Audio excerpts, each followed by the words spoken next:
1971 में हमने नैमिषारण्य से लेकर श्रृंगेरी तक की पदयात्रा की थी। 72 में श्रृंगेरी पहुँचे थे। बीच में कालटी या कालड़ी भगवत पाद शंकराचार्य महाभाग की जन्मभूमि में भी हम गए थे। उन दिनों हम ब्रह्मचारी थे।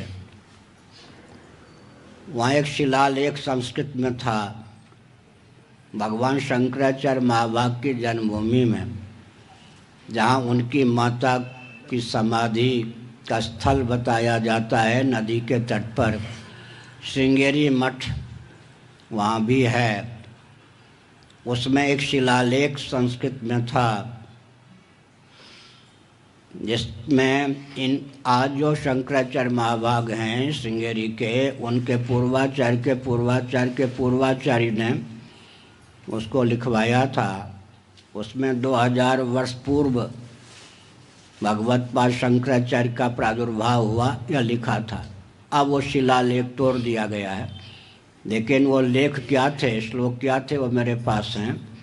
उनका अंग्रेजी अनुवाद भी मेरे पास है, हिंदी अनुवाद भी मैंने किया है। दूसरी बात यह है, 32 वर्षों तक भगवत पाद शंकराचार्य महाभाग रहे।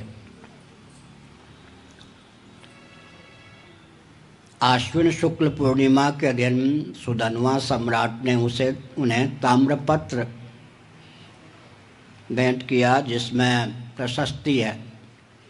उसके नीचे सार्वभौम सुधन्वा ने युधिष्ठिर संवत का उल्लेख किया। ठीक उसके 30वें दिन कार्तिक शुक्ल पूर्णिमा के अवसर पर भगवान शंकराचार्य महाभाग ने मर्त्यलोक का त्याग किया, अपने धाम कैलाश लोक में गमन किया। उस युधिष्ठिर संवत के अनुसार उसमें 32 साल जोड़ दीजिए तो भी ईस्वी सन से 507 वर्ष पूर्व शंकराचार्य का प्रादुर्भाव होता है। पुराने ग्रंथों में भगवान शंकराचार्य के गुरुदेव गोविंद पादाचार्य जी ने महानिर्वाण का प्राप्त किया, उसका उल्लेख। उस महानिर्वाण के बाद 500-600 वर्ष बाद आजकल के व्यक्ति शंकराचार्य का प्रादुर्भाव मानते हैं। गोविंद पादाचार्य जिनसे भगवान शंकराचार्य ने सन्यास की दीक्षा ली, उनका जो निर्वाणकारी प्राचीन ग्रंथों में लिखा है, आजकल के महानुभाव तिलक जी आदि 8वीं शताब्दी में मानकर 500 से अधिक वर्ष बाद शंकराचार्य का प्रादुर्भाव मानते हैं। गौड़पादाचार्य जी के महानिर्वाण के 500 साल बाद, 600 साल बाद मानते हैं। इसलिए वस्तुस्थिति यही है कि ईस्वी सन से 507 और महाभारत में जो काल गणना है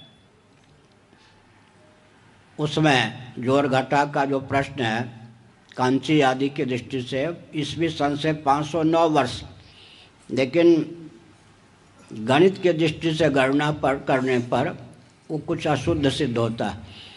तो मान लीजिए उसको भी मान लें तो ईस्वी सन से 509 वर्ष पूर्व, नहीं तो ईस्वी सन से 507 वर्ष पूर्व। साथ ही साथ आप सुनिए, द्वारका पीठ से 100 वर्ष पहले मुद्रित पुस्तक विमर्श नामक ग्रंथ है, वो द्वारका पीठ से संस्कृत में 100 वर्ष पहले तो वो प्रेस में छपा था, ग्रंथ पुराना है। उसमें भगवान शंकराचार्य जी ने कहाँ, किस तिथि में, किस विक्रम संवत में यात्रा की, उसमें भगवान शंकराचार्य का प्रादुर्भाव काल भी लिखा है। श्री जगन्नाथ जी की स्थापना उन्होंने कब की, यह सब भी लिखा है। तो उस ग्रंथ के आधार पर, जो कि 100 वर्ष पहले ही प्रकाशित है, विमर्श, उसके आधार पर आपको भगवान शंकराचार्य का प्रामाणिक काल मिल सकता है। अभी हमने वो जो विस्तृत ग्रंथ है हमारा, एक 1060 पृष्ठों का, उसको हथेली साइज की छोटी पुस्तक, वो भी केवल काल को लेकर के लगभग मैं समझता हूँ 150 पृष्ठों का नया ग्रंथ हमने कंपोज किया है, उससे सामग्री लेकर।